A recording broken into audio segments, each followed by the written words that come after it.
हरियाणा के चुनावी दंगल में कांग्रेस के बाद अब बीजेपी ने भी मैनिफेस्टो का पासा फेंक दिया है। दोनों पार्टियों के मैनिफेस्टो आने के बाद सत्ता के गलियारों में ये चर्चाएं तेज हो गई हैं कि किसके मैनिफेस्टो में कितना दम है। हरियाणा की जनता किसके मैनिफेस्टो पर विश्वास करेगी और अपना मत देगी। हरियाणा के विकास के लिए किस पार्टी ने क्या दांव लगाया है। दरअसल 19 सितंबर को 20 सूत्रीय संकल्प पत्र के नाम से बीजेपी ने अपना मैनिफेस्टो जारी किया है। बीजेपी के मैनिफेस्टो आते ही दोनों मैनिफेस्टो की तुलना होने लगी है। कहा तो यह जा रहा है कि कांग्रेस के घोषणा पत्र से बीजेपी की कई घोषणाएं मिलती जुलती हैं। हालांकि कई ऐसी भी घोषणाएं पार्टी ने की हैं जो कांग्रेस से अलग और बढ़त बनाते हुए दिखाई दे रही हैं। इन सब के बीच दिलचस्प बात यह है कि महिलाएं ही इस बार दोनों पार्टियों के घोषणा पत्र के केंद्र में हैं। कांग्रेस और बीजेपी ने जितनी भी बड़ी घोषणाएं की हैं उसके इर्द गिर्द महिला वोटर ही हैं।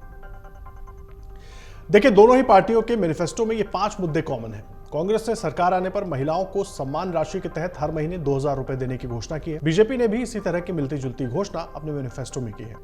संकल्प पत्र के मुताबिक सरकार आने पर लाडू लक्ष्मी योजना के तहत हर महिला को 2100 रुपए प्रतिमाह दिए जाएंगे। कांग्रेस ने अपनी गारंटी में युवाओं को 2 लाख सरकारी नौकरी देने का वादा किया है। बीजेपी ने भी अपने घोषणा पत्र में 2 लाख लोगों को सरकारी नौकरी देने का वादा किया है।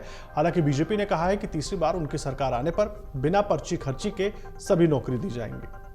कांग्रेस ने गारंटी के तहत 500 रुपए में गैस सिलेंडर देने की घोषणा की है। यह ऐलान बीजेपी के मैनिफेस्टो में भी है। बीजेपी ने भी महिलाओं को 500 रुपए में गैस सिलेंडर देने की घोषणा की है। दोनों पार्टियों के मैनिफेस्टो में एमएसपी का भी जिक्र है। कांग्रेस ने सरकार आने पर एमएसपी को कानूनी गारंटी देने का वादा किया है। हालांकि बीजेपी के संकल्प पत्र में 24 फसलों को एमएसपी के दामों पर खरीदने का वादा किया गया है। लोगों को घर देने का मुद्दा भी दोनों पार्टियों के मैनिफेस्टो में शामिल है। बीजेपी ने शहरी और ग्रामीण क्षेत्रों में 5 लाख आवास बनाने का दावा किया है। वहीं कांग्रेस ने 100 गज जमीन के साथ साथ घर बनाने के लिए 3.5 लाख रुपए देने की घोषणा की है। देखिए, किन मुद्दों पर घोषणा करने में कांग्रेस आगे नजर आ रही है वो भी आपको बताते हैं। कांग्रेस ने सामाजिक सुरक्षा के तहत बुजुर्ग, दिव्यांग और विधवाओं को 6000 रुपए पेंशन देने की घोषणा की है।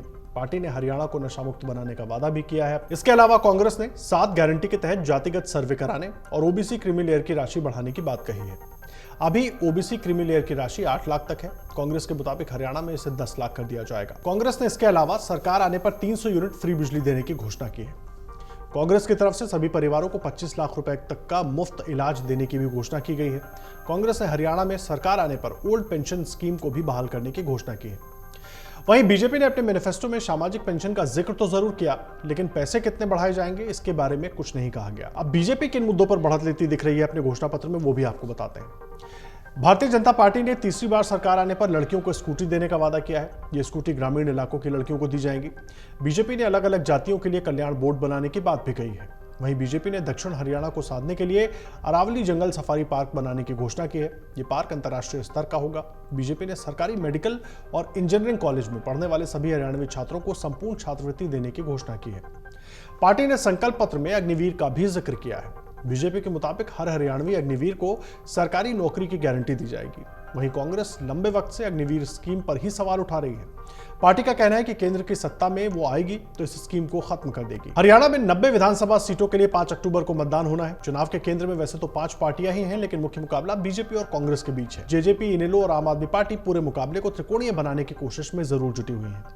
हरियाणा में सरकार बनाने के लिए 46 विधायकों की जरूरत होती है। हालिया लोकसभा चुनाव का आंकड़ा देखा जाए तो बीजेपी को विधानसभा की 44, कांग्रेस को 42 और आपको 4 सीटों पर बढ़त मिली थी। अब बीजेपी और कांग्रेस दोनों के घोषणा पत्र सामने हैं। ऐसे में हरियाणा के वोटरों और हरियाणा की जनता को तय करना है कि किसके घोषणा पत्र में कितना दम है। अगर आप ये वीडियो YouTube पर देख रहे हैं तो हमारे चैनल को सब्सक्राइब करें और बेल आइकन को दबाना ना भूलें। अगर आप Facebook पर ये वीडियो देख रहे हैं तो हमारे पेज को लाइक करें।